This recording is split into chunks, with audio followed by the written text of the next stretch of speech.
काकडेजी, आज आपल्याला 61 वर्ष पूर्ण झालेले आहेत. काय एक संदेश आपण देणार आहात युवकांना? मी एवढा मोठा माणूस नाही की संदेश देईन मी कोणाला.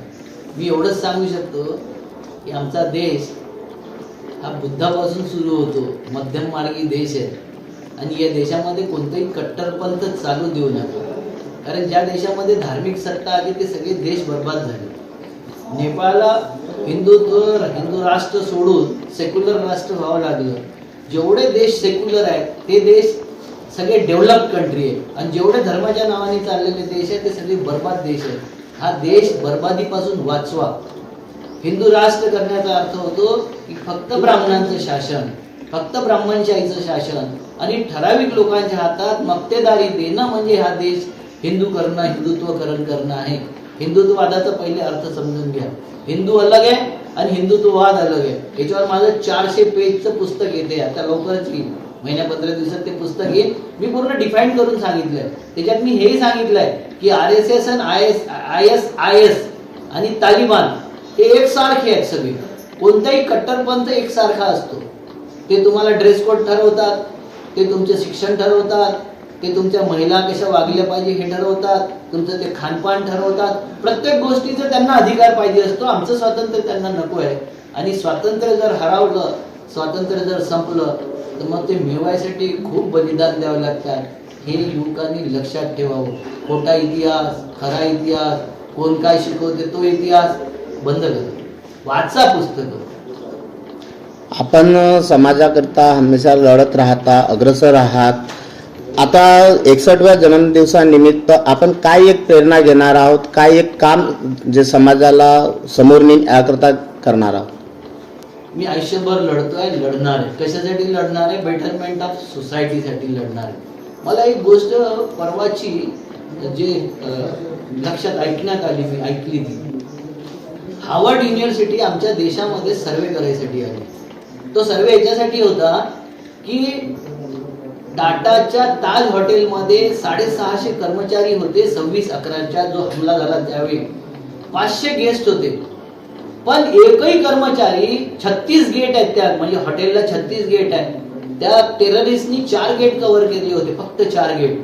आणि ते 4 गेट कव्हर केल्यावर एकही कर्मचारी, तिची जे हे होती एंट्री करणारी पोरगी होती जी सगळ्यात लास्ट गेटवर बसली होती, तिलाही जेव्हा विचारलं की तू सोडून का नाही पळाली, तर तिने जे गोष्ट सांगितली नाही ते या देशाचं पूर्ण भवितव्य आहे. ती गोष्ट तिने सांगितलं, मैं अगर छोड़ के भाग जाती तो मेहमानों का क्या होता. हा जो मेहमान नवाजी आहे, ही जी शेतीची कर्म, वर्क इज वर्शिप. आणि मग त्यांच्या जेव्हा लक्षात आलं की हे शोधायला पाहिजे आपण काय आहे हे प्रकार, तर त्यांच्या हे लक्षात आले की टाटामध्ये असलेला कोणताही कर्मचारी मोठ्या शहरातला नव्हता. हा छोट्या शहरातून, ग्रामीण भागातून आलेला कर्मचारी होता. आणि मग तो म्हणतो की शहरात आहे ते रिलीजन आहे आणि गावात आहे तो धर्म आहे. वर्क इज वर्शिप हा आमचा धर्म झालेला पाहिजे. या देशाचा धर्म काम होता. शेतकऱ्यांचं शेती करणं धर्म होता, मजुराचं काम करणं धर्म होता, कलाकाराचं कला करणं धर्म होता. आम्ही आमचे धर्म शोधायला जेव्हापासून मंदिर, मस्जिद, गुरुद्वारे आणि चर्चमध्ये लागलो त्या दिवसपासून आमचा देश बर्बाद झाला. हे बंद झालं पाहिजे. आमच्या देशाची मूळ शक्ती ती आहे, बस ती समजली पाहिजे. आणि त्याच्यासाठी फिरतो, त्याच्यासाठी मी सगळीकडे जातो. युवकांनी काय करायला हवं नेमकं? समजून घ्यायला पाहिजे, खरं खोटं समजून घ्यायला पाहिजे. कोण्याही व्हॉट्सअप युनिव्हर्सिटीवर लक्ष देऊ नये, त्याचं ऐकू नये. संदर्भ तपासावेत, वाईट आणि चांगले दोन्ही. त्याच्या समर्थनार्थ लिहिलेले, त्याच्या विरोधात लिहिलेले गोष्ट असते त्या सगळ्या वाचाव्या आणि आपल्या मनाचा विवेक जागृत करावा, त्याच्यातून सत्य शोधण्याचं काम करावं. आपल्याला 61 वर्ष पूर्ण झालेले आहेत. आपण भरपूर राजकारण बघितलं, समाजकारण बघितलं. काय वाटतं आपल्याला, विदर्भ वेगळा होईल का? माझी आंतरिक इच्छा आहे विदर्भ वेगळा झाला पाहिजे. आमच्या काही लोकांनी इथे हिंदी भाषिक रूल करतात म्हणून आम्ही मराठींच्या सोबत गेलो तर शिकाऱ्याच्या हाताने, म्हणजे पाहुण्याच्या हाताने शिकार होत नसते. आम्हाला स्वतः उभं राहावं लागणार तर विदर्भ वेगळा होईल. आम्ही हिंदी पासून वाचण्यासाठी, हिंदी भाषिकांसोबत पासून वाचण्यासाठी, कारण इथं तो रविशंकर शर्मा, ते रविशंकर शुक्ला, पराणे ठिकाणी हेच होते, म्हणून आम्हाला वाटलं की महाराष्ट्रासोबत गेलो की इथं मराठीचं येईल. आजही तुम्हाला काय दिसतंय, विदर्भाच्या 11 जिल्ह्यामध्ये हिंदी भाषिकांचंच वर्चस्व आहे आणि त्या हिंदी भाषिकांमध्ये वरच्या श्रेणीतले जाती आहेत त्यांचं वर्चस्व आहे. हे समजून घ्यायला पाहिजे की स्वतः जर तुम्हाला पैलवान व्हायचं असेल तर स्वतः कसरत करावी लागते.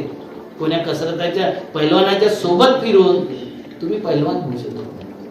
स्वतंत्र राज्य पाहिजे तर आम्हाला समजून घ्यावं लागेल का पाहिजे.